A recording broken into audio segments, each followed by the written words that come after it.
และสำหรับการทำบุญทำทานทำกุศลต่างๆอย่าประมาทอย่าประมาทเมื่อเขามีโอกาสเราจะพลาดกับมันเฮ็ดไปเถอะทำไปเถอะ ที่พวกเขาได้มาเกิดในประเทศอันสมควรหรือสถานที่ที่อันสมควรก็เพราะว่าบุญกุศลนี่ได้เป็นตัวหนุนนำมาได้เกิดในประเทศอันสมควรถิ่นอีสานหรือประเทศไทยไปจังสินะเป็นเพราะว่า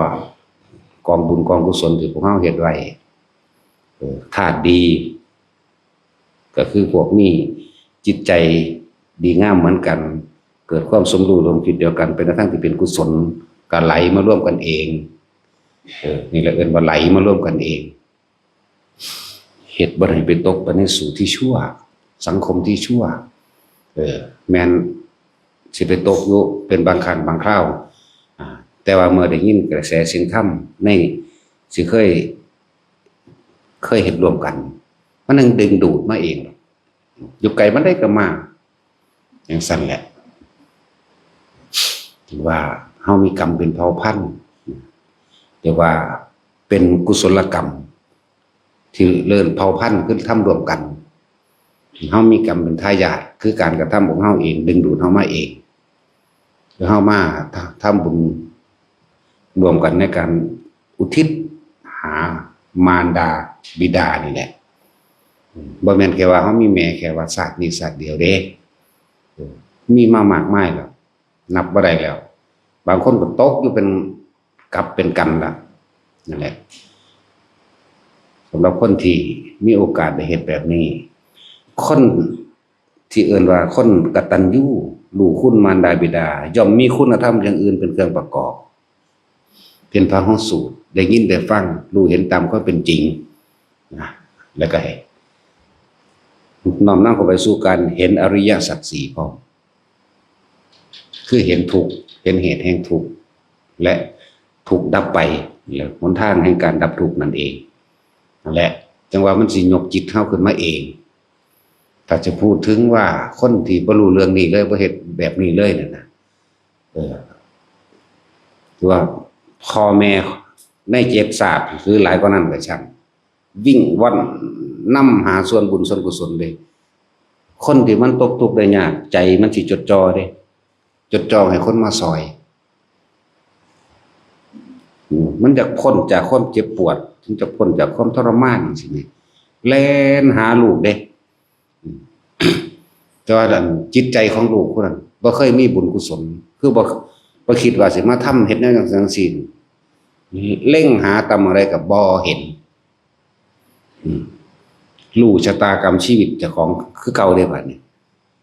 วิทย์มื้อนี้พ้นในคืนนี้ลงนรกอีกกูก็ให้ฮ้องไปล่ะจังว่าพวกเฮามีหยังเฮ็ดก็เฮ็ดไปเถอะสละความเห็นแก่ตัวสละเวลาก็มาในการทำบุญท่านก็สละกิเลสนั่นแหละแต่ว่ามาเอาสิ่งที่มันเป็นบุญกุศลเป็นความจริงได้แล่นหาลูกหาเต้าจิตวิญญาณพ่อแม่นั่นแล่นหาวัดนั่นแล่นหาวัดนี้ก็บ่มีบ่ได้ว่าแต่ว่าแล่นหาวัดดอกเว้าตรงๆคือใจของเขาบ่ส่งกระแสออกไปทางบุญกุศลที่จะนึกถึงมารดาบิดาเลยนี่เศร้าเด้นั่นแหละจังซั่นแล้วแต่ว่าใจของคนที่มีกตัญญูอยู่แล้วเพราะเป็นพหูสูตรหรือเป็นผู้มีสุตตะคือการได้ยินได้ฟังแล้วคอยคิดพิจารณาเห็นตามความเป็นจริงแล้วใจก็เริ่มเป็นกุศลกูไปเฮ็ดคือเพิ่นว่ากันนะนี่ซื้อกระแสไปแล้วเด้อความคิดมันเร็วเด้อ ยิ่งเป็นโลกทิพย์โลกจิตโลกทางวิญญาณจังซี่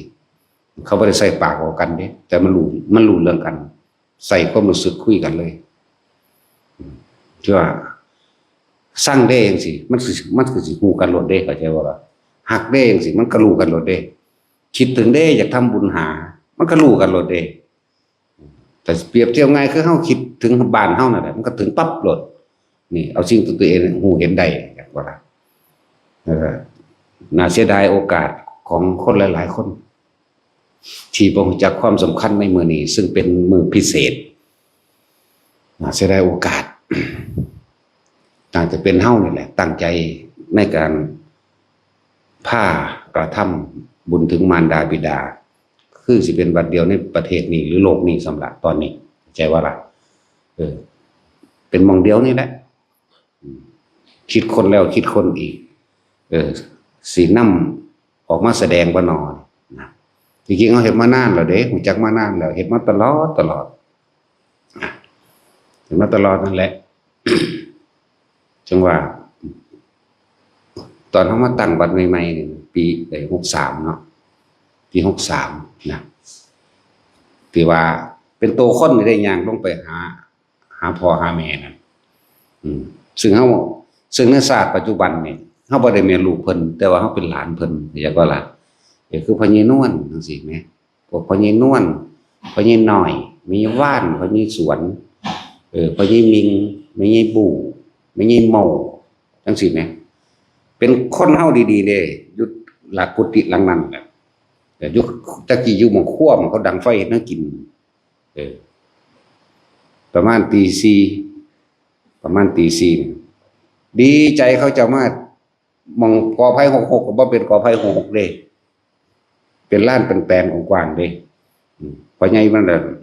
ลงไปกอดเอาดีๆนี่แหละโตคนเฮาจังสิได้ลงไปจับกันเอาเลยนี่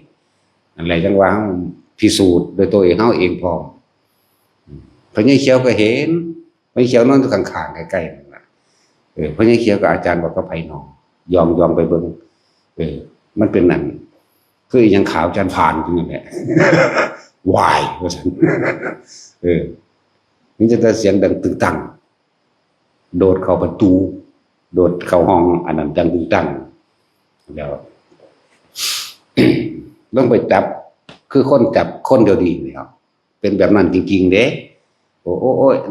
อย่ากอดพ่ออย่ากอดพ่อเพิ่นว่าบวชแล้วอย่ากอดพ่อเอาบวชตัวหากอดเพิ่นว่าผมดีใจเห็นบ่ก็ถามนั่นผู้นั้นถามไปเลยบัดเฮามาระลึกฮู้ขึ้นแล้วว่าเขาคือพ่อคือแม่เฮามาในอดีตนี่ชาตินี้บ่ได้เป็นลูกเขาเจ้าแล้วก็เกิดมาน้อยๆนึงที่บ่บางคนบ่เห็นฮอดหน้าเด้มีบู้จังซี่แม่เขาไม่ใช่นางเด้เฮาบ่ได้ทันเด้ไม่ใช่นางก็ได้น้อยนึงเด้ไม่ใช่สีก็เอาคาบแอวอยู่แม่คือรู้จักซั่นจังซั่นตัวแม่เนี่ยโอดพวกนั้นไม่มีบู้ฮู้อยู่บ้านอย่างอื่นบ้านอื่นตัวยังรู้จักจังซี่แหละมาเลยเคยเป็นแม่ศาสตร์นั่นศาสตร์นี่ก็ว่าไปนี่มันต่อกันนี่แหละนี่เห็นบ่มีกรรมเป็นมีความรักความอะไรมีความผูกพันเกิดอยู่ในเครือญาติเป็นความรักความผูกพันเนี่ยเกิดอยู่ในเครือญาตินั่นแหละเขาเจ้าก็เป็นเครือญาติกันมาก่อนนะสั่นแล้วมันไม่เงี้ยโม่มันรู้จักรู้จักเฉยเด้ทั้ง4ตัวเอาตัวเองนี่แหละมาพิสูจน์เองเราเบาฟังทุกคนมั่นใจทุกคนมั่นใจนำเป็นแนวทางไม่ใช่น้อยไม่ใช่ว่านก็บ่ได้แม่นลูกเพิ่นแต่ว่าเป็นหลานเพิ่นพอใหญ่มิงกับแม่ใหญ่เบาก็สิว่าเป็นพี่น้องก็ว่าบ่เป็นแต่ว่าหั่งรู้จักกันผูกพันกันหากินในหน้าเพิ่นนี่แหละจังซั่นแล้วพอใหญ่มิงกับแม่ใหญ่เบาบัดมันฮู้แล้วเขาเจ้าเป็นพ่อเป็นแม่เฮามาศาสตร์นั้นศาสตร์นี้แม่มันก็ไล่กันไปนั่นแหละเห็นบ่มันก็เกิดมันก็เกี่ยวกันมาคือเก่ากลับมาพบกันอีกในศาสตร์นี้หั่งบ่แม่นลูกเพิ่นก็ตามอย่ามีความจังซั่นมีความผูกพันเป็นแบบนั้นจังมาลูกนะมันจะไปเกิดท่านบ่ไม่ใหญ่หยังไม่ใหญ่โมสิไปเกิดท่านบ่แม่ไผบุอันในศาสตร์นี้ แต่ก็แม่เฮาในศาสตร์ที่แล้วนะไม่ใช่บูนี่พูนอยู่บ้านอื่นสั่นแหละแต่ว่าตอนเพิ่นยังมีชีวิตอยู่นะเขาก็เป็นเด็กน้อยกว่านี้ครับตอนที่เจอได้มันมีความรู้สึกอยู่ได้ว่าผู้นี้คือแม่มันเป็นของมันไหมสั่นเป็นความรู้สึกว่าผู้นี้คือแม่เป็นคิดฮอดเป็นเคารพเป็นนับถือเป็นเห็นเพิ่นเฒ่าแล้วเป็นเลี้ยโตนเป็นอยากให้โลดนะมันสิเป็นดอกไม้จังซี่นะ นั่นแหละจังว่าบ่แม่นว่าเฮามีพ่อมีแม่เฉพาะศาสตร์มีศาสตร์เดียวเด้มีมามากแล้วมีมานานแล้วบ่แม่นว่าแต่พ่อแม่เฮาเป็นคนเด้บางทีก็ไปเกิดเป็นสัตว์จักว่าล่ะเป็นงัวเป็นควายมันนั่นแหละผูกพันไปจังซั่นก็มีเด้แต่ว่าบาดพระเจ้าแสดงตัวขึ้นมาก็เป็นแสดงเป็นคนแสดงเป็นตัวคนขึ้นมาแสดงภาพเก่าก่อนที่แรกแล้วก็แสดงภาพปัจจุบันดูเป็นสาวเป็นบ่าวเบิดมีแต่ผู้งามๆบัดนี้ที่แรกแสดงภาพ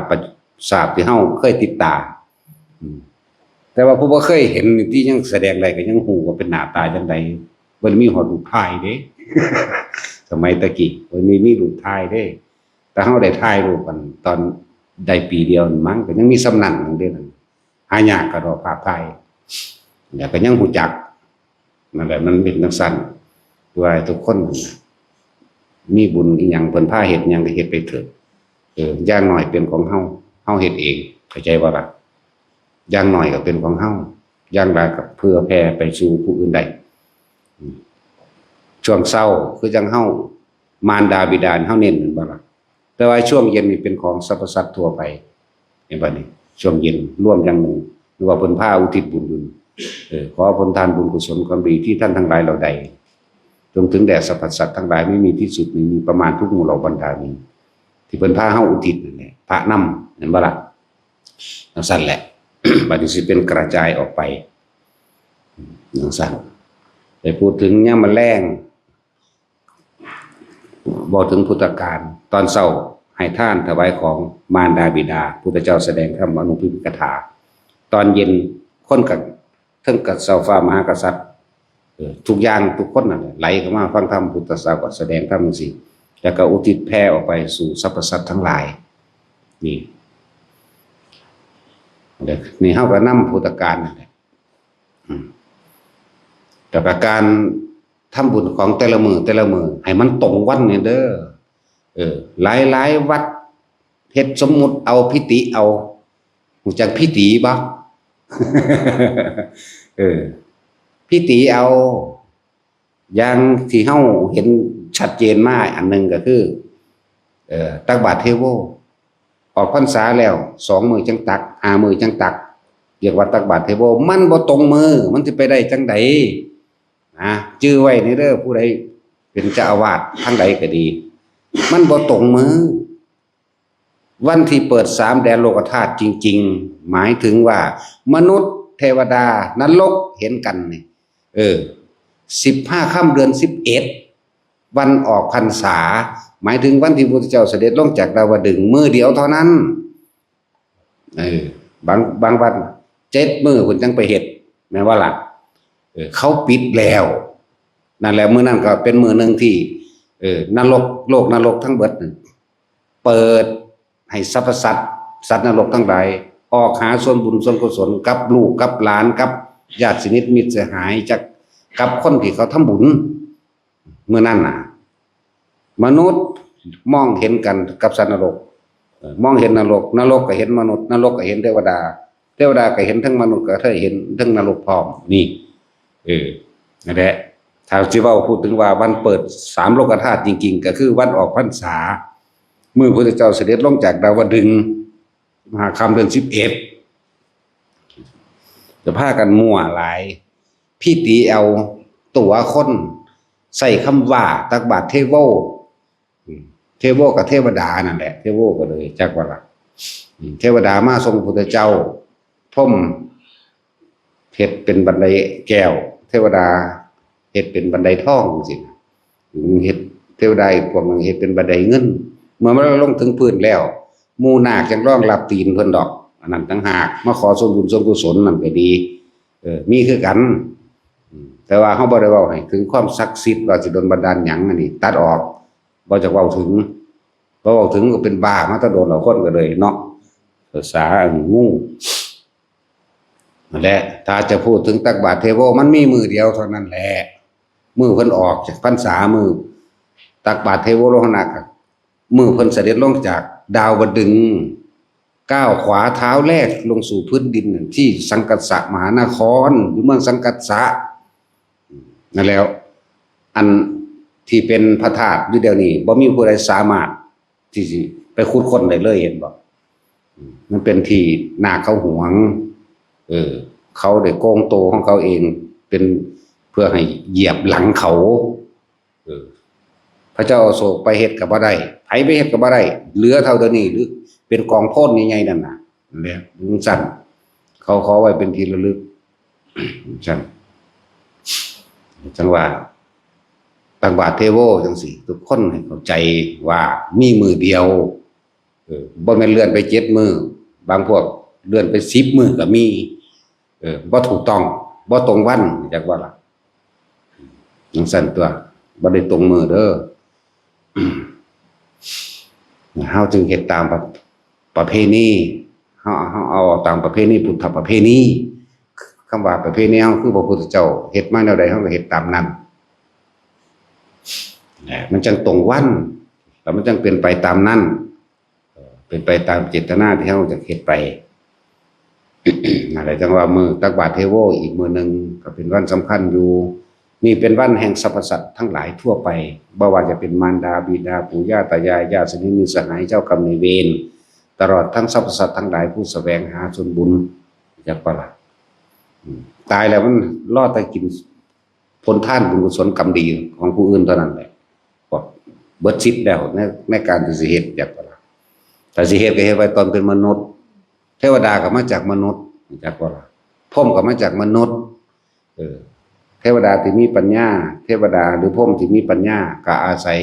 การได้ยินได้ฟังธรรมพระพุทธเจ้าเด้อส่วนเทวดาอันอื่นที่บ่มีที่บ่เป็นพหุสูตรที่บ่เป็นสุตตะที่บ่ได้ยินได้ฟังธรรมคำสอนพระพุทธเจ้าเขาสิหลงเพลินไปนำการเสพกามเขาสิเพลินไปตอนนั้นเขาบ่สนใจสิฟังธรรมดอกเขาบ่สนใจแต่ว่าเทวดาพรหมทั้งหลายเขาสิสนใจฟังเด้เพราะว่าเขามีอุปนิสัยมันเกิดขึ้นอุบัติขึ้นภายในใจภายในความรู้สึกของเขาแล้วคือจังเฮาแสดงธรรมนี่ฟังเด้อันพวกที่บ่มีอุปนิสัยมาในการก่อนบ่ฟังเด้เสยจังซี่แหละนี่แหละจังว่ามีบุญมีกุศลหยังเพิ่นพาเฮ็ดไปเถอะอย่างน้อยเป็นของเฮาจักว่าล่ะคือเพิ่นถ้าจะเว้าเปรียบเทียบเอาง่ายๆเห็นเฮาเคยช่วยเหลือเด็กน้อยแน่วันนี้ตามคนที่มีชีวิตอยู่เดี๋ยวนี้เนี่ยเฮาไปดูเขาก็เกิดความตายใจสบายใจในการว่าคนผู้นี้เป็นคนดีแม่นบ่ล่ะสั่นตัวสั่น แต่ว่ามีหยังบัดนี้สิ่งที่เฮาเฮ็ดไปนั่นแหละสู้ว่าไปตกทุกข์ได้ยากอยู่บ้านเขาก็ช่วยเหลือเฮาเองแม่นบ่ล่ะก็เพราะว่าสิ่งที่ตัวเองเฮ็ดไว้นั่นเองจังว่าแต่ละคนมีหยังเพิ่นพาเฮ็ดไปเถิดแต่ว่าต้องเป็นสัมมาทิฏฐิตามความเป็นจริงเทียบธรรมะเทียบคำสอนพระพุทธเจ้าพระพุทธเจ้ากับพระธรรมคืออันเดียวกันนั่นแหละเพิ่นก็นำความรู้คือความจริงออกมาจากธรรมชาติที่มันเป็นจริงแต่เพิ่นเป็นบุคคลพบคนพอก่อนเลยเอิ้นว่าเจ้าแห่งผู้รู้ที่จริงสิ่งที่มันเป็นจริงมันมีของมันพระเจ้าเกิดบ่เกิดก็สร้างคนเฮาเกิดมาตายคือเอาอันนี้จังทุกขังอนัตตามีอยู่จังซั่นความเจ็บไข้ได้ป่วยก็มีอยู่จังซั่นแต่ว่าเฮาบ่รู้จักว่าเฮาสิระงับมันแบบใดซื่อนั่นแหละมื้อตักบาตรเทโวอีกมื้อนึงปกติเฮาก็บ่แม่นว่าเฮาจัดเด้เฮาก็บ่ได้ประกาศเด้แต่ว่าคนจักมาแต่ทางใดมาบักหลายคือมื้อนี้แหละที่แรกเงียบๆเหงาๆเป็นคือสิบ่มีคนเฮาก็ไปบิณฑบาตปกติในเมืองพุ่นเนาะกลับมาแม่นหยังน้อบัดนี้อากลากก็ได้ลงตัวเอาไปมาเลยสิเป็นจัดจักมาแต่ทางใดบักหลายเด้บ่ธรรมดาเด้คนก็ซ้ำนึงอันพวกเทวดาก็อีกคือกันเด้เลื่อมนำพวกเจ้านั่นแหละจักว่าล่ะที่จริงคนที่ศีลบ่บริสุทธิ์เขาเหม็นอยู่เด้แต่ว่าเขาบ่ดมดอกเขาเอาน้ำพระพระเป็นผู้ทรงฌานจักว่าล่ะทรงฌานแล้วมันเป็นศีลบริสุทธิ์เอง จิตใจมันบ่ได้คิดอยากได้อยากดีมีเป็นอยากโลภอยากฆ่าไปหรอกนั่นแหละเขามานำอันนี้แล้วก็ทนเอาแต่ก็แทรกซึมในเฮานั่นแหละแปลกประหลาดเลยจังซั่นแหละแต่ว่าบ่แปลกแต่ว่ามันเป็นปกติแล้วเฮาเห็นเป็นปกติอยู่แล้วแต่พวกเฮาบ่เห็นเป็นปกติที่ซ่อมเด้คือพญาคอนเราสิซ่อมด้วยตาเฮาเว้าให้ฟังสังเกตเด้อเทวดาจังใดเขาบ่ค่อยกระพริบตาว่าเด้ซ่อมตาคนได้บัดนี้เขาตีหุ้มตาให้จักมือได้แม่นอน ซ่อมตาเขาว่าแม่นบ่น้องผู้นี้แม่นบ่น้องผู้นี้คือแปลกคือหลายคนเห็นน้องเพราะว่าเด้เนาะเดี๋ยวนี้เขาก็ตีหุ้มตากันหมด จะไปหาฮู้แต่แนวจังซั่นหลายใจเจ้าของกันบ่ฮู้เนาะจะไปหาฮู้ซอกล็อกแซกแลก เดี๋ยวบอกกันประเภทยักษ์ตีคุ้มตายจักบาทในหน้าสบาย เขามั่งสั่นเขาบ่เห็นหยังดอกประเภทยักษ์เขาว่ามันใจลายเด้แปลว่าผู้มียศใหญ่ซื้อได้ยักษ์กันนะพวกเขามันมาชิ้นน้ำหนังยักษ์กินข้นน้ำหนังซีกุมาร ซื้อได้กับเรื่องเราสืบต่อกันมาซื้อได้สั่นและก็เป็นการได้เสริมสร้างบุญบารมีของตนเองอีกอย่างหนึ่งเฮาอุทิศบุญทั่วไปในวันออกพรรษาคือการตักบาตรเทโวนั่นเองอันนี้เป็นมือหนึ่งเป็นมือทั่วไปนะนรกมันหยุดทั้งเบิดเลยหยุดเบิดเลยคนที่มีญาติสนิทมิตรสหายที่คิดว่ากูจะไปทำบุญหันทำบุญนี่ปุ๊บพุ่งไปเด้พุ่งไปน้ำผู้นั้นแหละพุ่งไปน้ำญาติเจ้าของก่อนเดือนดับหนึ่งพุ่งไปหาความคิดมันสิพุ่งไปเลยนะพุ่งไปหาผู้นั้นผู้นี้ไปล่อแต่ว่าวันนี้พวกไปทำบุญบัดก่อนที่ใส่บาตรนะอธิษฐานขอนั่นขอนี่ตะพื้อเลยบ่ได้นี่คือปัญหาเข้าใจบ่นี่ก็เป็นยังบ่คือเน้นแท้กับทำบุญแลกของทำบุญขอพอจากหนึ่งปลดปล่อยตนเองเป็นอันดับต้นแรกเข้าใจบ่ล่ะเจ้าขอตะพื้เจ้ายังอยากได้นั่นอยากเป็นนี่อยู่นี่ไหมมีไหมเจ้ายังมีความเห็นแก่ตัวหรือเจ้าบ่สละความตระหนี่ในตนเองออกได้เลย เจ้ายังไปหวังผลในท่านเจ้ายังจะไปรับผลของท่านเห็นบ่ล่ะเอาท่านที่เจ้าของเฮ็ดไปแลกเห็นบ่นี่ตัณหาชัดๆมันสิพ้นได้จังใดในเมื่อตัวเองยังเป็นเจ้าของอยู่แม่แล้วสิอุทิศบุญไปที่บ่มีทางเลยมันบ่ไปเด้อนั่นน่ะเจ้าของไปแลกแล้วแม่คือเอาเงินไปซื้อของไว้แล้วเนาะเอาเงินไปซื้อของไว้แล้วนี่นั่นแหละอันนี้คือเปรียบเทียบมันเป็นโลกวัตถุซื้อดอกอันนี้ก็คือกันไปสาธุเด้อผู้ขาพ้นทุกคนเนี่ยถูกลอตเตอรี่แจ็คพอตออกมา1เพิ่นเด้อไล่ไปฮอดบ่มีโรคบ่มีภัยบ่เจ็บบ่ปวดไปทางใดก็ให้ปลอดภัยไปทางใดก็ให้มีชัยชนะพุ่นน่ะจะไปชนะผู้ใดในเมื่อตัณหาตัวเองยังบ่อาจชนะได้เนาะ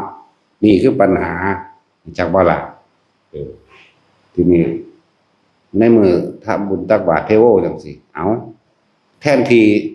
ว่ามื้อนี้กูสิไปใส่บาตรกันหน้านี่ตั้งหนึ่งดีใจไปแล้วว่าบาตรไปจริงๆแล้วเพิ่นไปยกจบขันเข่าหรือเงินซองหรือหยังก็แล้วแต่ขอตะพื้จบบ่ได้เข้าใจบ่ล่ะเจ้าบ่ได้ละความตนีในตนเองเจ้าบ่ละอัตตาตัวตนเองเจ้ายังเห็นแก่โตอยู่เจ้าสิไปแพ้ยังออกได้หังว่าคือเก่าว่าแพ้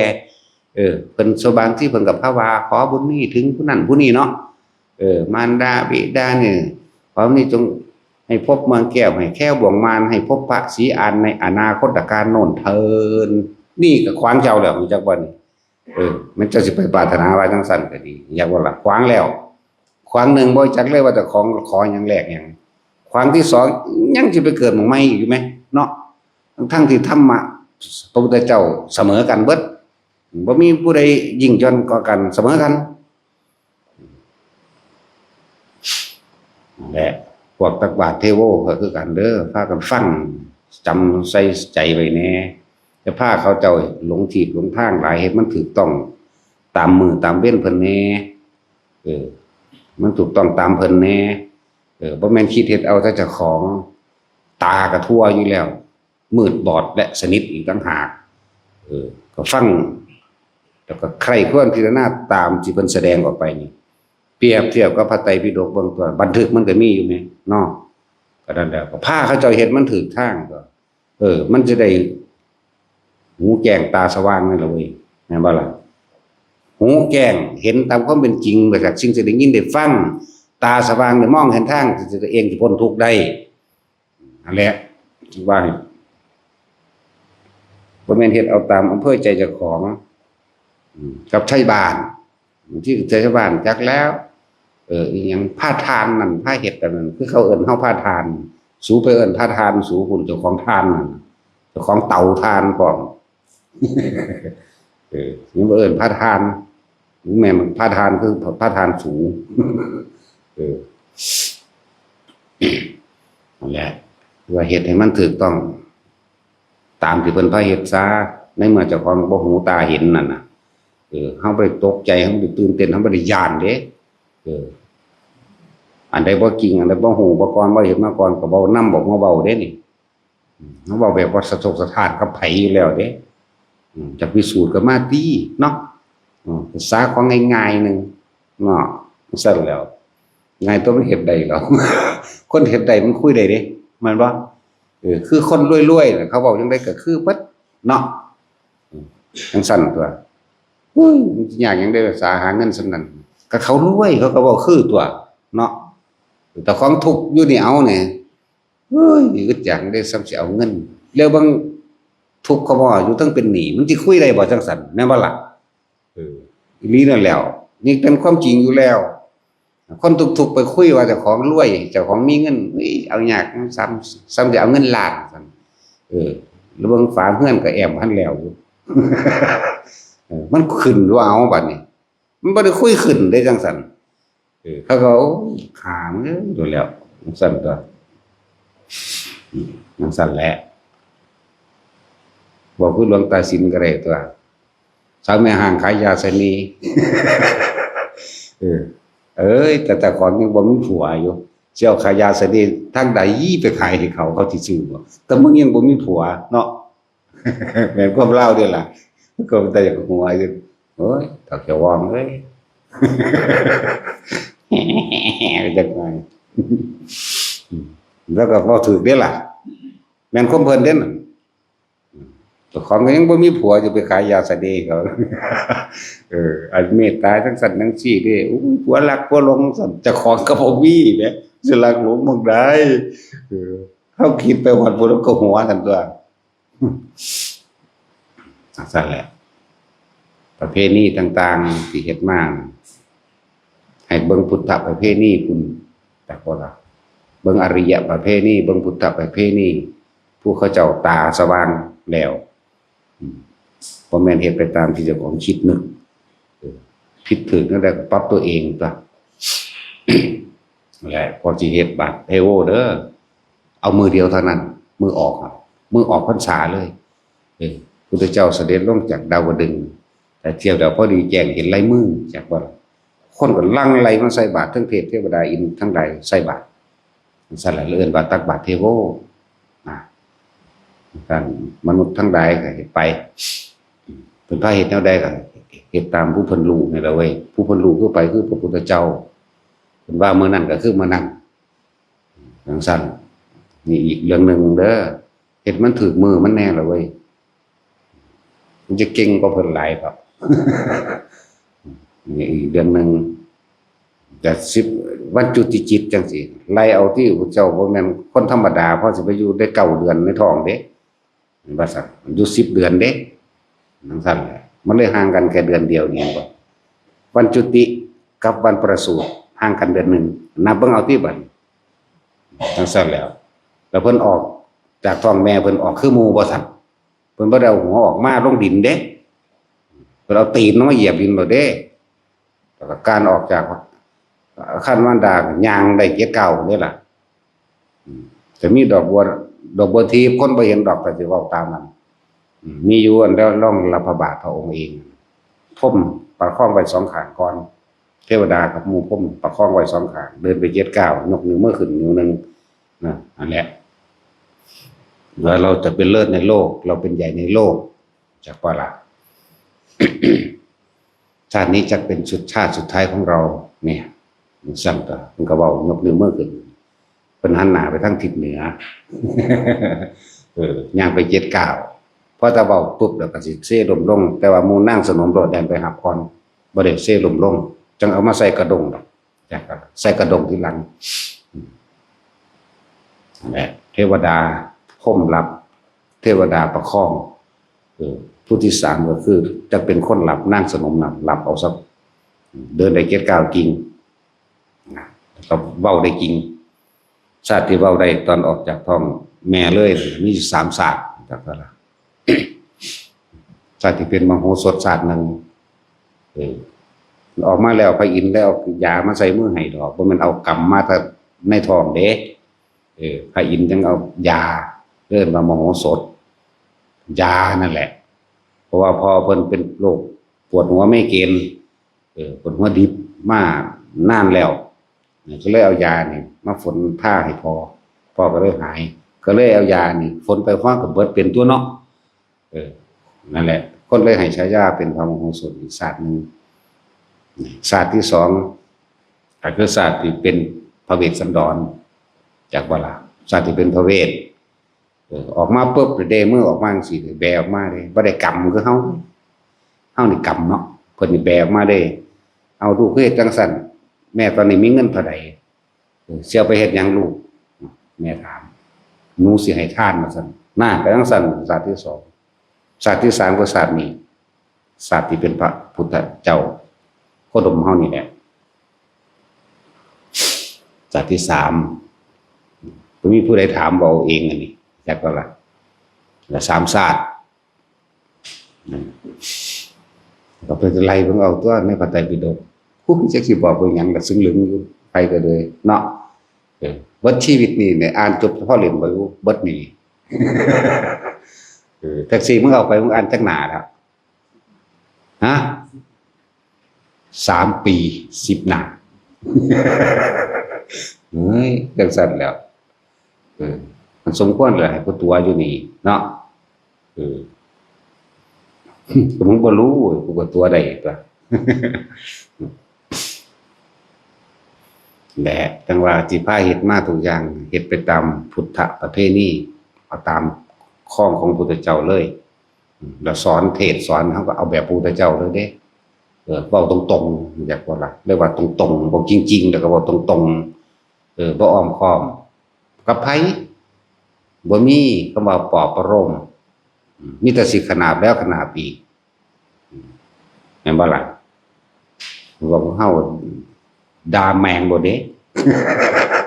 จังซั่นแหล้วด่าเปียงเอาแล้วเด้มีผู้ใดถึกย่องจากคนบ่อยู่ในนี้ฮะบอกกับแท็กซี่ดูบ่ย่องจักเทื่อมีแต่ด่าทั้งหลอกทั้งง่ายล่ะจังซั่นตัวจังว่าเอาตามนั้น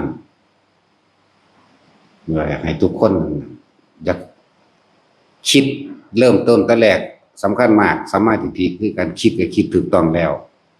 หมายถึงว่าความเห็นถูกต้องโดยชอบธรรมนี่ความเห็นนี่เห็นตามความเป็นจริงนั่นแหละเห็นตามความเป็นจริงเบิดทุกอย่างแล้วหรือเรียกว่าสัมมาทิฏฐิเราสรุปตรงใดว่าอ๋อมันเป็นแบบนี้แล้วบัดนี้ความคิดเรียกว่าดำริจังซี่ดำริหมายถึงตาเห็นหูได้ยินเดี๋ยวนี้ก็คือคิดให้มันถูกต้องตามความเป็นจริงอีกสัมมากับวาจาไปเว้าหยังก็เว้าจริงเป็นคนมีสัจจะพร้อมมาสัมมากัมมันโตการกระทำก็ขอให้กระทำตามความเป็นจริงอีกนี่เน้นจริงบัดสัมมาอาชีวะประกอบอาชีพสุจริตตามความเป็นจริงอีกจริงนี่จริงคือบ่ผิดศีลธรรมบ่ล่ะบ่ขวางทางไปมรรคผลนิพพานบ่ขวางทางนิพพานนั่นแหละ สัมมาอาชีวะสัมมาวายามะความเพียรประกอบความเพียรก็ให้มันความเพียรถูกต้องตามความเป็นจริงอีกบ่แม่นเพียรพยายามตามความเห็นผิดคือคนอยากรวยเพียรพยายามแต่สิไปหยังล่ะสวดนั่นสวดนี่น่ะมันสิรวยมันทางใดสวดเลยเนาะหรือทำพิธีถวายของต่างๆแต่งแก่สะเดาะเคราะห์แคะเองนี่เพียรพยายามเฮ็ดอยู่จังซั่นบ่ได้เป็นจริงแล้วห่วยขุดนานพักลองเบิ่งแม่ขุดอยู่หั่นแล้วก็ปลูกผักอยู่เรื่อยนี่ เอาเห็นง่ายๆนี่ก็ได้นะปลูกผักขายเนาะ เพราะมันอยากรวยแต่ไปสวดคาถานั่นสวดคาถานี่ให้รวยมันมีทางบอกกันเลยสวดจนตายคุณ ก็ได้ดอกเฮ็ดเอานั้นเป็นกุศโลบายในการสิเพิ่นบอกสวดนั่นสวดนี้เพื่อให้เฮาเกิดสมาธิซื่อๆเพื่อให้เฮาบ่ฟุ้งซ่านซื่อๆเป็นชาติอันนึงเหมือนกันบ่แม่นสวดรวยแต่ว่าคนมันเป็นคนมักง่ายแล้วก็ขี้โลภเพิ่นก็เลยตัวเป็นกุศโลบายนั่นแหละเพิ่นตัวให้สวดเพราะบ่คิดฟุ้งซ่านนี่จักว่าล่ะนั่นแหละเพิ่นเฮ็ดให้เฮาก่อเกิดสมาธิสัตว์ต่างๆความเพียรสติระลึกนึกถึงตามความเป็นจริงสัมมาสติถ้ามันจริงทุกอย่างแล้วจิตมันก็ตั้งมั่นเองแล้วเป็นสัมมาสมาธิจากสัมมาทิฏฐิมีความเห็นตามความเป็นจริงถูกตามความเป็นจริงแล้วสัมมาสมาธิรองรับเลยปุ๊บเป็นหนึ่งเดียวกันจิตตั้งมั่นบ่หวั่นไหวต่อมิจฉาทิฏฐิบ่หวั่นไหวต่อความเห็นผิดของผู้อื่นสิชักจูงชักชวนไปทั้งใดก็ตามบ่ไปบ่คอยตามมันสิเว้านำก็อาแล้วพอแก่ตัวนี้ออกได้ซื่อๆเด้แล้วจึงแปลว่าสัมมาสมาธิมันรองรับกันครับว่าการได้ยินได้ฟังนี่สำคัญเด้อแล้วแยกแยะเอาสำคัญมากสุดตนจึงเอิ้นว่าสุตตะสูตรก็คือหูนี่คือโสตคือหูนี่แหละสุตตะมายะแปลว่าใจตั้งใจฟังอย่างดีเมื่อตั้งใจฟังอย่างดีแล้วก็สิเกิดความเห็นตามความเป็นจริงจึงเรียกว่าสุตตมยปัญญาเมื่อได้ยินได้ฟังแล้วก็จิตตมยปัญญาคือการใคร่ครวญพิจารณาตามความเห็นให้มันตรงเนี่ยสั่นตัวมันก็เข้าสู่การภาวนาเองหรอกนั่นแหละว่าให้เลือกเฟ้นฟังเอาเด้อถ้าพวกใดสอนพวกเจ้าอธิษฐานเอาเด้อขอเอาเด้ออย่าไปฟังเสียเวลาบ่มีผู้ใดขอจังไดทุกคนเกิดมาในนี่เบิดทั้งเบิดเคยขอมาเบิดแม่ว่าล่ะมันบ่ได้ก็ต้องยอมรับเลยว่ามันบ่ได้แล้วก็จื้อเอาในว่าหยังขอหยังมาเนี่ยจื้อก็บ่ได้อีกมันหลายเนาะอันดับต้นแรกรวยมีอำนาจถ้าเป็นพวกผู้ชายตัวเป็นเด็กน้อยเนาะจังซี่จะเป็นซูเปอร์แมนเห็นมั้ยเนาะถ้ากูเป็นซูเปอร์แมนมึงเด้กูสิเฮ็ดจังซั่นจังซี่เนาะ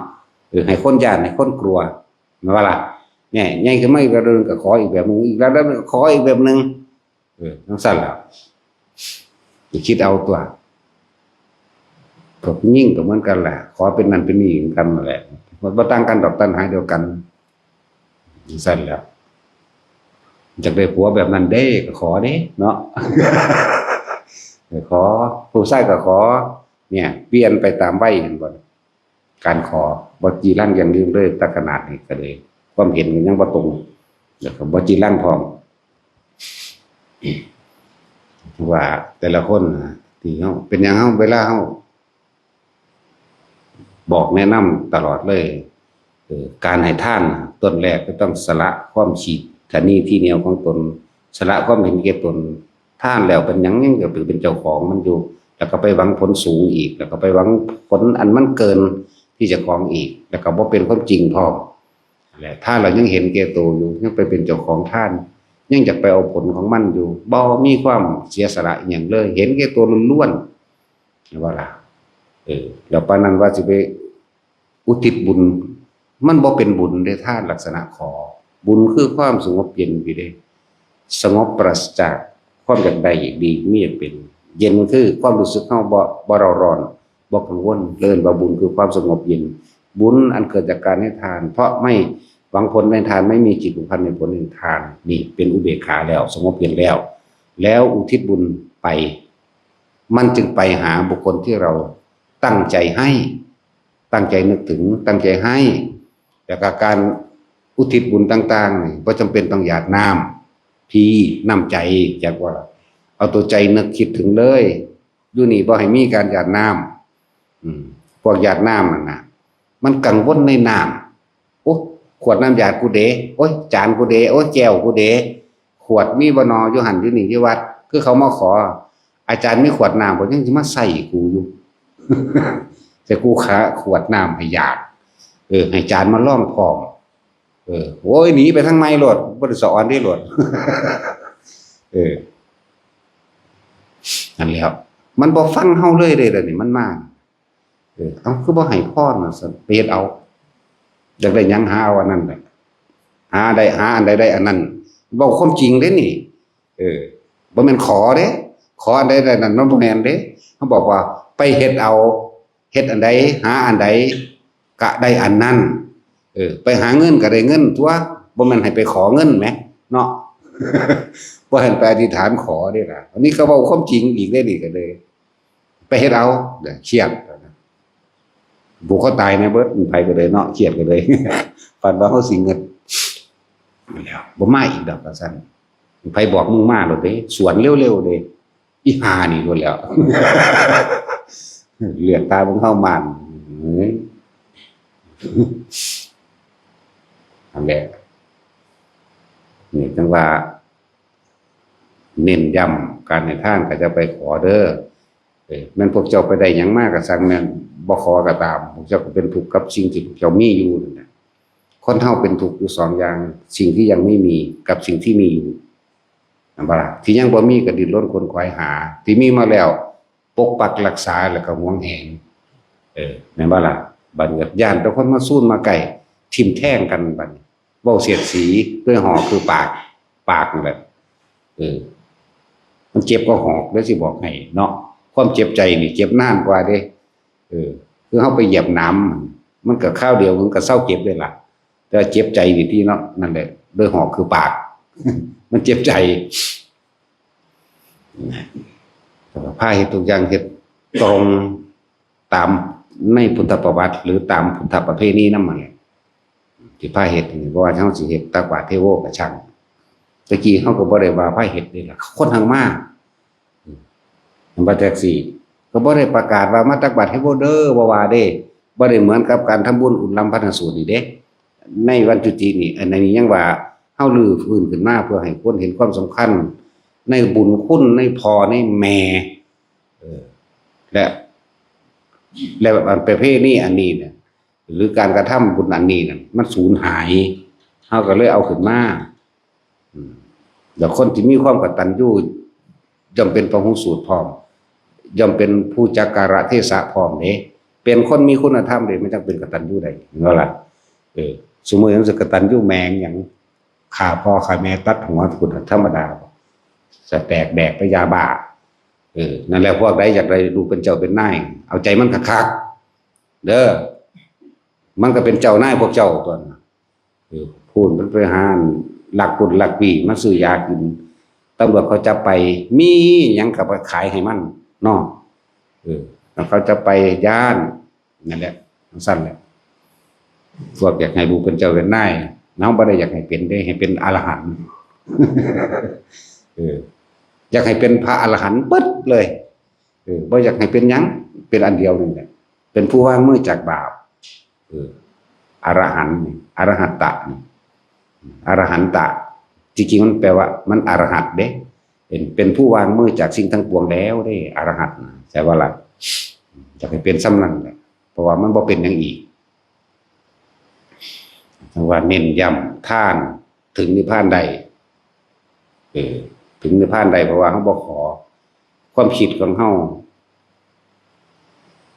บ่ได้ไปอุปทานหรือว่าบ่ได้ไปยึดมั่นถือมั่นครับว่าท่านเราอยากรวยท่านเราอยากเป็นทหารท่านเราอยากเป็นพระเจ้าแผ่นดินอยากเป็นพระอินทร์อยากเป็นพระพรหมอยากเป็นนั่นอยากเป็นนี่บ่ว่าท่านว่างซื่อขาดออกจากความเห็นแก่ตัวท่านเราว่างเป็นอุเบกขาสะก่อนตอนนั้นจิต ทีนี้ท่านรู้เข้าเวลาสิตายมันบ่คิดว่าอยากรวยเด้มันบ่คิดว่าอยากเป็นหยังพร้อมจักบ่แต่ว่ามันนึกถึงครุ่มอยู่อันนึงคือความอุเบกขาแต่เฮาก็ต้องอาศัยพระปัญญาของพระพุทธเจ้านั่นแหละมันจังท่านจังซี่เป็นเด้แม่นบ่ตะกี้พวกเจ้าขอเบิดเนาะได้ยินได้ฟังแนวนี้เด้ล่ะบาดนี้มาระลึกตามความเป็นจริงตามโอ้มันแม่นความเพิ่นเด้แน่บัดนี้มันเลยบ่ขอแน่มันก็วางจิตเป็นอุเบกขาได้ตัวนี้เพราะว่ามันเห็นสังขารความคิดทั้งหลายทั้งปวงเป็นเครื่องปรุงเครื่องแต่งเพื่อให้เกิดภพเกิดชาติได้ปฏิมาก็ว่าง สิ่งเหล่านี้มันก็บ่คิดปรุงแต่งขอนั่นขอนี่ตัวว่างอย่างต่ำๆทุกคนเป็นพรหมท่านแบบนี้จักว่าล่ะโอ้เป็นอุเบกขาจักว่าอย่างต่ำๆไปเปิดเป็นพรหมกายิกานี่เว้าโดยพระสูตรจักว่าเว้าโดยตำรา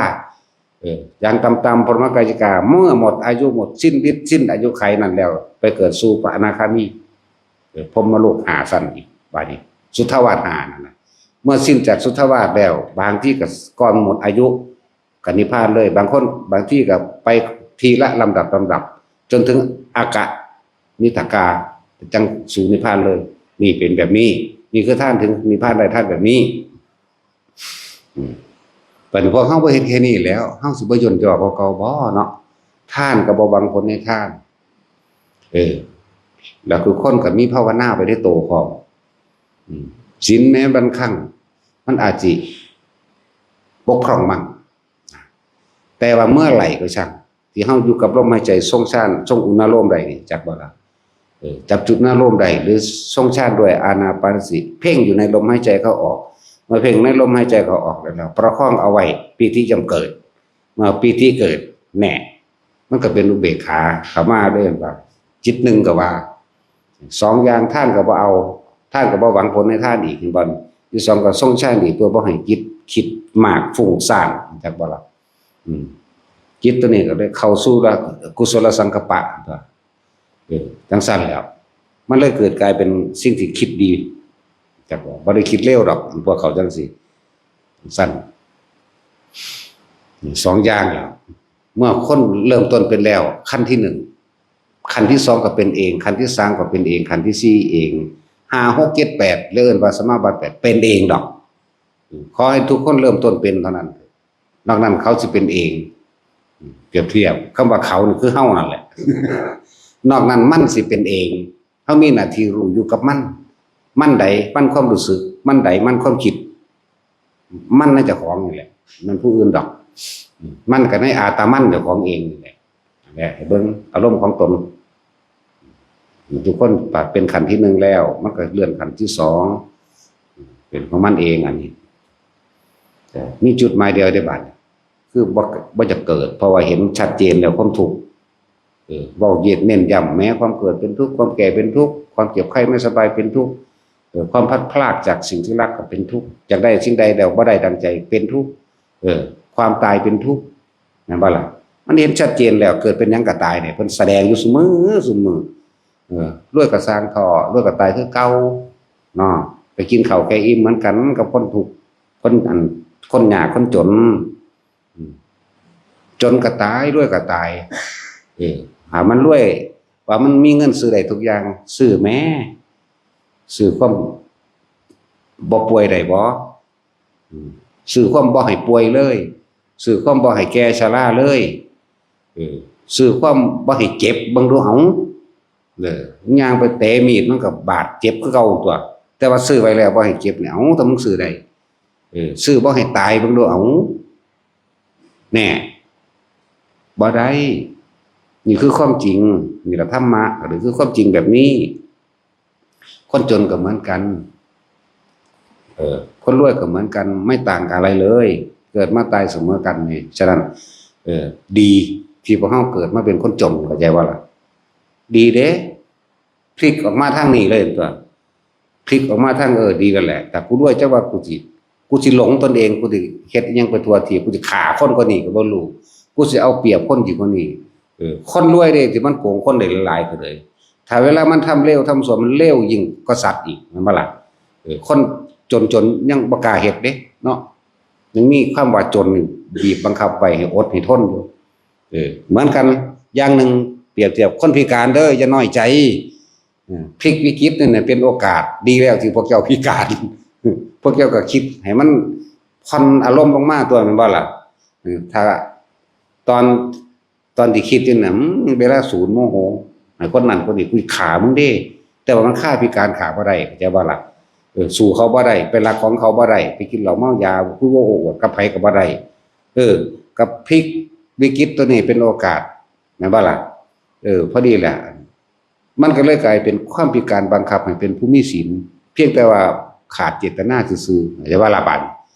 บัดนี้ตั้งใจเข้ามาเป็นการเจตนาว่าต่อไปนี่กูรักษาศีลตัวรักษามื้อใดกายมันรักษาอยู่แล้วเพราะว่ามันเป็นหลักของเขาบ่ได้ไปฆ่าเขาบ่ได้ไปปล้นจี้อันนั้นนี่ที่เราเมายานั้นเขาก็ไปแล้วคนพิการเนาะอย่าให้มันสติพิการที่บัดนี้อย่าให้ปัญญาพิการดีพลิกออกมาเลยตัวดีแล้วดีมันบังคับทั้งออกเหลือแต่เจตนานี่มันก็เป็นของมันขึ้นมาเองดอกบัดนี้แล้วก็การเห็นอริยสัจก็เห็นได้คือกันนั่นตัวแม่นบ่ล่ะแต่ว่าแม้เกิดเป็นทุกข์เกิดแก่นั้นเป็นทุกข์คนเฮาสุดแล้วทุกข์อยู่ไสก็ทุกข์อยู่หม้องความคิดเฮานี่นึงเด้แม่นบ่ล่ะถ้าว่างเป็นมันสิเอาสุขมาจากไสตัวนั่นแล้วสำหรับคนพิการพวกเจ้าอย่าน้อยใจพวกเจ้าก็ฟังทำไปนั่นเถิดมันก็อาจสามารถบรรลุได้เสมอกันนั่นแหละจักว่าล่ะมีเด้ล่ะคนพิการบรรลุธรรมนั่นบ่ล่ะนี่ก็ลุงวีดนี่ครับแต่เฮาน่ะติดได้ฟังประวัติอีพญบัวแน่มีลุงวีดบัวเพื่อนเขาได้ฮอดอนาคามีตัวบอกสำนั้นแหละว่าต้องไปเอาหลายสำนั้นก็เอาเถอะหน้าเนาะมันบ่มีแล้วมื้อนั้นกับมื้อใจขาดก็ว่าหันเลยแล้วก็ตายมื้อนั้นเด้ล่ะก็ละว่าลูกนั่นแหละในตำราบ่อื่นดอกคนบ่อ่านนำเว้าไปก็ซั่นนั่นคือนักจัดรายการวิทยุเว้าอยู่ผู้เดียวเว้าผู้เดียวหัวผู้เดียวด่าอยู่ผู้เดียวนี่แหละแต่ด่าผู้อื่นได้บ่ด่าเจ้าของนั่นแหละสำหรับคนพิการเด้อคนป่วยกับคนพิการก็บ่ต่างกันดอกเด้อบัดนี้พวกเจ้าเฮ็ดหยังบ่ได้แล้วคนที่ดูแลคนป่วยเพราะว่าสิเป็นดูแลพ่อแม่เจ้าของหรือญาติหรือไผก็แล้วแต่พยายามยัดเยียดธรรมะนี่แหละให้โลดมันหนีบ่ได้ดอก เปิดบลูทูธใส่โลดลุกไปบ่ได้บ่แห้งดอกตัวแต่มันอยู่เฉพาะที่นอนเจ้าของเองก็จะว่าล่ะยัดเยียดเข้าไปโลดเดือนนึงมันสิบ่ซึมเข้าอยู่จักหน่อยอยู่บ่เอาไปเอามาเอาเปิดนั่นกูฟังในสูหั่นตัวเนาะแต่ของไปเฮ็ดหยังบ่ได้แล้วแหมฟังไปฟังมาเพิ่นเว้าไปเพิ่นเทศไปนี่ก็ฮู้จักอันใดควรใดบ่ควรรู้จักกาลเทศะเทศนาแปลว่าบอกไปว่าสอนว่าสิ่งนี้ควรสิ่งนี้ไม่ควรให้รู้จักให้รู้เหตุนี่รู้ผลในปัจจุบันมันก็น้อมเข้ามาคิดเองตัวมันแม่นของเพิ่นนี่เนาะกูแน่ก็เฮ็ดหยังบ่ได้เบิ่งลมหายใจไปซ้ำตายซั่นตัวแน่มันก็ไปของมันทั้งสั่นแหละนี่แหละพ่อแม่ผู้ใดเพิ่นไปบ่ได้แล้วเปิดโลด อัดใส่ในหันแหละฟังไปฟังมากกับศรัทธาเองดอกคือตั้งแต่กี้เฮาเทียบใส่เฮาเองเด้อบ่มีผู้ใดมักหลวงพ่อได้อยู่นี่มีแต่สั่งเนาะพระอิหยังบ่ม่วน บ่เหมาะสมมั่งบ่ควรมั่งโอ้สารพัดแต่เอาไปเอามามันผัดมาหาเฮาที่เนาะมันยอมรับได้บัดนี้บ่ไปเอามาแล้วมันถือกูเบิดก็ว่าเด้มานำบ่ม่วนนี่เด้ล่ะหลายคนเป็นสั่นตัวก็บ่ทิ่มแทงมันสิเจ็บปวดกว่าคนนี่แหมเนาะมันสั่นตัวต้องทิ่มแทงมันยังเจ็บปวดเมื่อเจ็บปวดแล้วมันก็เห็นตัวเห็นเจ้าของนั่นแหละนั่นสั่นคุณยอมเว้าบ่เป็นดอกเด้อนั่นอีห่านี่โลดเด้ ซักหมดแล้วแต่หิแม่มึงโลดเด้ เว้าละโมกอีกสั่นบาดพวกผู้หญิงเว้ากันน่ะอันลุงหำบ่ใหญ่หำบ่ว่าละโมกบ่ถ้าว่าอีหีสิบ่ไหวบ่เนาะ ส่วนตัวว่าเป็นตาสั่งว่าได้บัดนี้เจ้าของเว้าปิดปากเป็นชิ้นนั่นแหละพวกลึง แม่นบ่แท็กซี่ว่าบ่ขนาดเป็นปูแล้วปูหำแต่ว่าเน้นก็เด่นหำเนาะ เป็นเรื่องปกติของเขาเด้นั่นถ้าว่าอีหีนี่คือบ่ว่าเนาะมีอยู่บ่ป้าหีมีอยู่บ่บ่มีคือบ่เว้าเนาะ บ่ได้ว่าเฮาเว้าละมกเด้แต่ของเว้าจนติดปากพวกหยาบพวกหนานี่เนาะ นั่นบ่แท็กซี่ว่า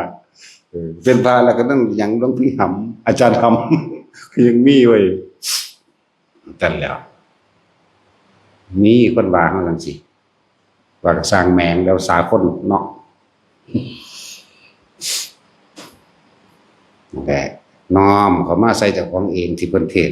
หรือคนมีหน้าที่ดูแลคนป่วย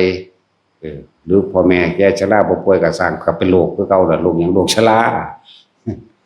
บ่มีหยังสิดีกว่านั้นแล้วก็เอาตัวนี้ตัวดีให้เหมือนกันล่ะกับพ่อแม่ถ้าปรารถนาและหวังดีแก่ลูกจริงๆเอาธรรมะนี่ให้เขาค่อยๆแทรกซึมหรือหากุศโลบายพาเข้าวัดพาไปเที่ยววัดตัวซะก่อนนั่นนี่ไปเรื่อยพาเฮ็ดไปเรื่อยแล้วมันก็ค่อยซึมเป็นอุปนิสัยเองดอกมันต้องทำให้เกิดขึ้นซะก่อนเด้จัก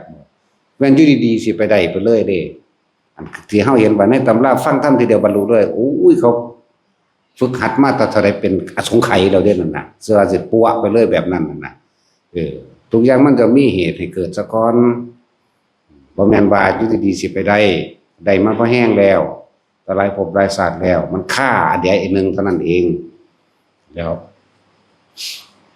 ถ้าหากว่าฝึกหัดเริ่มต้นเรื่องนี้สิไปเริ่มต้นยันใดยังบอกว่าจะพากันประมาทมีความดีอันใดเพิ่นพาเฮ็ดก็เฮ็ดไปเถอะเพราะว่าเจ้าของเฮ็ดบ่เป็นก็ต้องเชื่อเพิ่นตัวจับลักเดียวโลดถ้านำครูบาอาจารย์เดียวก็อยู่ผู้เดียวนั่นแหละมันเบื่อแล้วมันโดดหนีดอกบ่แม่นโดดหนีไปหาผู้อื่นเด้ตั้งมันในอันเดียวนี่โลดเฮาเหมือนกันกับเฮาฝึกอยู่เดี๋ยวนี้เนี่ยว่าทรงชั้นเจริญชั้นโดยอานาปานสติก็อยู่แค่อานาปานสติก็อยู่แค่ลมหายใจอยู่แค่ความรู้สึกในกายเอาตามนี่โลดเมื่อมันเต็มมันถึงของมันปล่อยว่างขาดของมันเองดอกโอ้วิชานั้นดีกว่าไปฝึกมโนมยิทธิดีกว่าไปฝึกยุบหนอพองหนอดีกว่าเสมอกันเบิดถ้าผู้ใดเฮ็ดอันใดอันหนึ่งเวลานั่นแหละมันสิสะสมของมันเองเมื่อเต็มของมันเองมันก็ดีดออกเหมือนกัน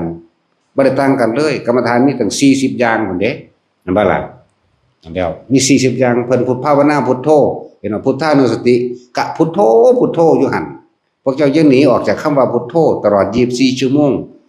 จนตลอดจนเท่าตายพุ่นน่ะลองเบิ่งแหมมันก็ได้เหมือนกันนั่นแหละนะถ้าว่าพุทโธก็เลยแน่ๆจังซั่นตัวถ้าผู้ยุบหนอของเนาะก็เอาอยู่หลักเดียวนั่นแหละจะโดดพุ่นโดดพี่มันสองใจเห็นบ่นั่นสองใจสามใจสี่ใจเอามาเรียกตัณหาขวางของเบิดแล้วเฮาเอาลมหายใจโลดเนี่ยก็อานาปานสติบัดนี้เอาตามพุทธเจ้าเพิ่นว่านี่เป็นพี่ชายใหญ่ทั้งเบิดเลยนอกนั้นเป็นน้องมันเบิดที่เว้ามานี่จังซั่นแล้วพอเป็นสิ่งที่บ่ต้องไปพึ่งพาอาศัยไผอยู่ในเฮาอยู่แค่สติของเฮานึกเข้ามาแค่นั้นเองเด้จังซั่นล่ะ กรรมฐานอย่างอื่นเนี่ยพุทโธหรือพุทธานุสติยังอาศัยคำบริกรรมนั่นเห็นบ่ล่ะธัมโมก็เหมือนกันสังโฆก็เหมือนกันแน่จังซั่นล่ะจาคานุสติศีลานุสติเทวตานุสติก็ไล่ไปที่บัดจนถึงมรณานุสติแล้วมาอุปสมานุสตินี่อนุสติ10อนุแปลว่าน้อยพลังตามแน่ระลึกนึกถึงตามเด็กตามน้อยตามเหตุตามปัจจัยสติ10บัดนี้ก็อีกอันนึงก็คืออสุภะมันบ่ล่ะอสุภะ10ก็ว่าไปได้บัดนี้ต้องไปจำภาพหัวกะโหลกคนนั่งจำภาพมือแขนขาดตายไหมตายเก่าตายมีน้ำหนองเลือดสีแดงมั่งสีเขียวมั่งหรือเป็นกระดูกมั่งเป็นท่อนๆมั่งเนี่ยเป็น10บัดนี้กสิณ10เนี่ยต้องไปอาศัยกสิณอีกภาษา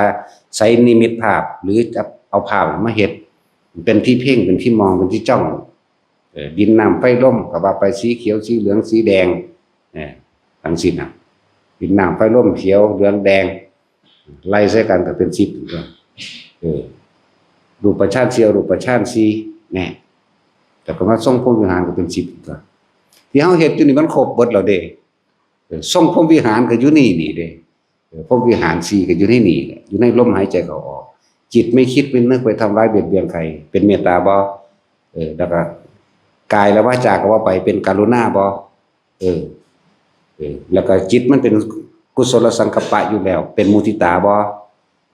แล้วทรงฌานใดเด้เป็นอุเบกขาบ่มันก็อยู่ในนี่อยู่ในลมหายใจเฮานี่เป็นบารมี10ก็อยู่ในนี่เป็นพระวิหาร4ก็อยู่ในนี่เด้ครบสูตรปึ๊ดทุกอย่างเด้ว่านี่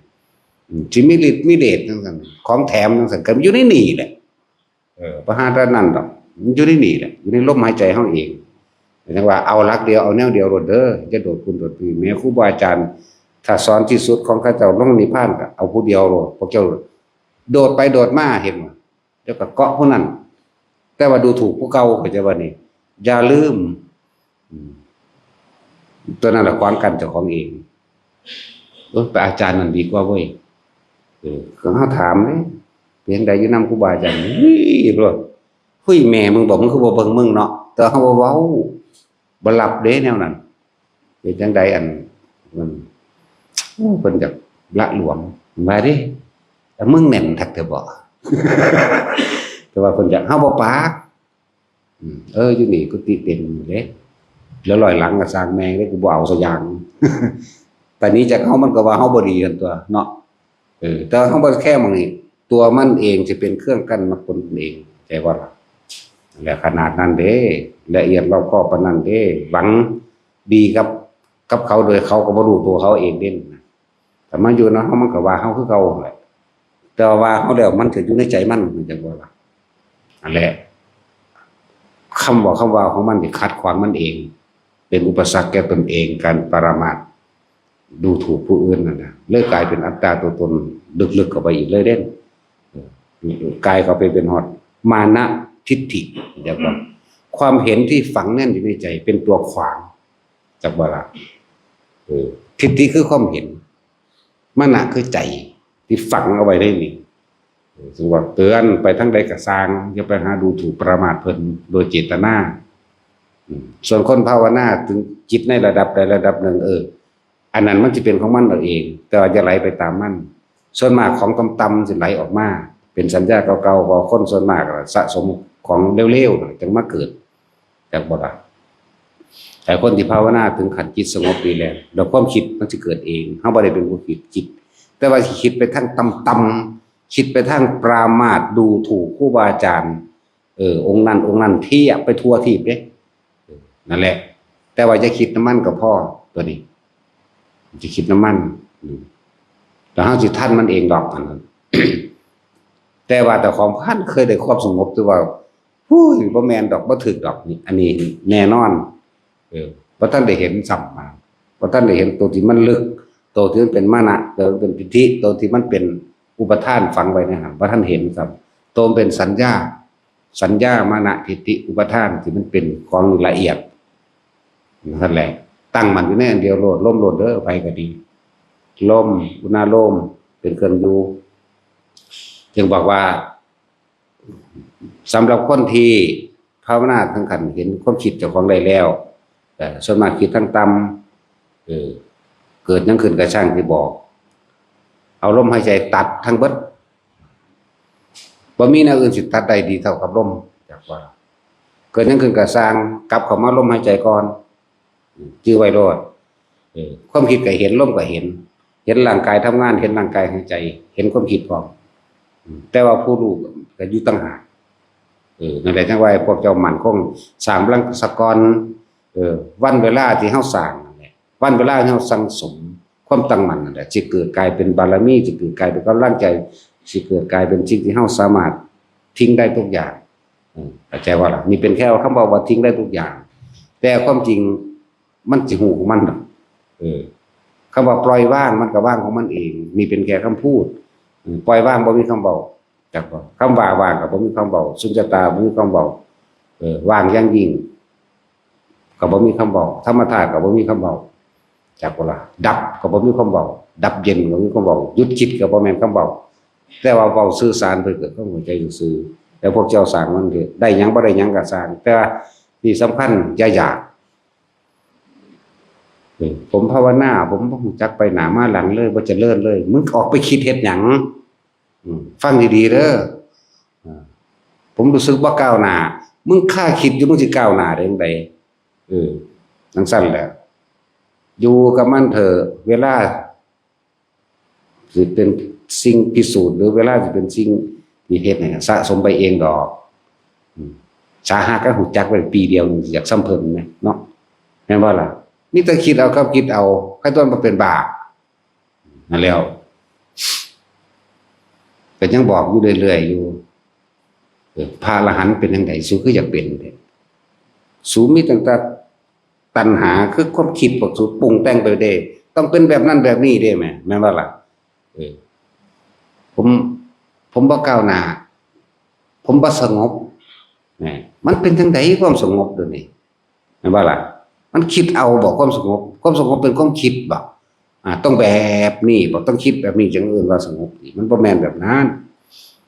นั่นแหละก็อยู่กับลมโลดอยู่กับลมโลดก็ยังบอกจังสิเอาจังไดอีกเนาะแล้วว่าความสงบมันบ่แม่นไปคิดหาเด้ต้องหยุดคิดต้องอยู่ในลมอย่างเดียวบัดนี้ไปเห็นลมล้วนๆก็ว่าคือมีแต่ลมยังบ่อีกเอาสิสงสัยไปหยังนั่นแหละความสงบก็เลยแต่มันเลยบ่สงบเลยบัดนี้ก็เลยต้องสั่นแหละอาศัยเวลานะแต่เฮาหนึ่งบ่อยากได้แล้วบ่อยากเป็นขอให้อยู่ในลมหายใจได้หนึ่งอยู่กับอุณาโลมได้อยู่กับความปิติได้ปิติปราโมทย์ได้ก็แค่นี้เอาละให้พอใจสิ่งเท่านี้บ่แม่นว่าไปโดดใส่ไปในข้างหน้าบ่ก้าวหน้ามั่งบ่นั่นบ่นี่มั่งอยากเฮ็ดจังซั่นนั่นอยากเฮ็ดจังซี่มั่งผิดปึ๊ดจักว่าล่ะมันคิดจักว่าถ้ามันคาดคิดมันสิเอาหยังมาสงบความสงบมันต้องหยุดคิดก็ยังบอกอยู่วิธีหลอกลวงความคิดลมหายใจนี่ถ้าอยู่กับอาการปีติได้แล้วก็จะออกมาคิดว่าฌานที่หนึ่งวิตกคือคิดอยู่ยังมีความคิดอยู่คิดสมมุติว่าเฮาเป็นคำบริกรรมก็ได้หรือว่ายังก็ได้รู้ลมหายใจเข้าออกนี่คือยังคิดอยู่คิดถึงลมเข้าคิดถึงลมออกมันบ่นี่เอิ้นว่าคิดอยู่เหมือนกันแต่ถ้าปีติเกิดเป็นสุขเอกคตาฌานที่สองมันบ่คิดเหลือแต่ความรู้สึกเกิดขึ้นเลยนี่ปีติสุขเอกคตาบ่ล่ะก็จังซั่นตัวบัดอยู่ในตัวที่สองเถิดบัดแต่มันเป็นแล้ว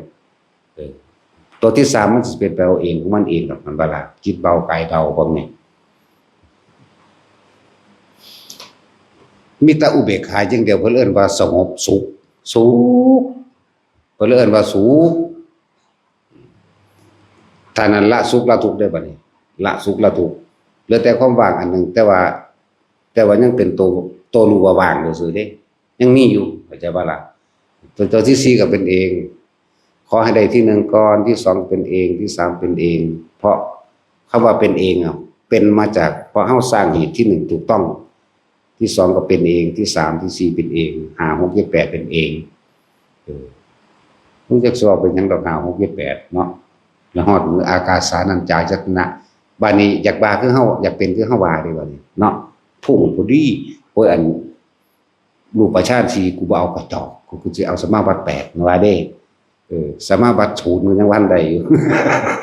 อันที่1ก็ยังวันใดอยู่อย่าโดดถ้าเฮาบ่อยากได้หยังบ่อยากเป็นหยังแม้กระทั่งความสงบแต่รู้ลมหายใจเข้าออกแม้นลมหายใจหายไปแล้วแต่อยู่อาการกับอาการปิตินิ่มหน่วงกลางหน้าผากบนหัวหรือท่ามกลางระหว่างอกเอาอยู่แค่นั้นให้พอใจอยู่แค่นั้นจักบ่ล่ะจะกระโดดไปผมบ่ก้าวหน้ามันสิก้าวไปไสเลยนี่เนาะก็ยังว่าการฝึกหัดสมาธิหรือว่าปฏิบัติธรรมบ่ได้หยังบ่เป็นหยังบ่เป็นหยังบ่ได้หยังยังว่าอยู่เนาะเอาสมาทาน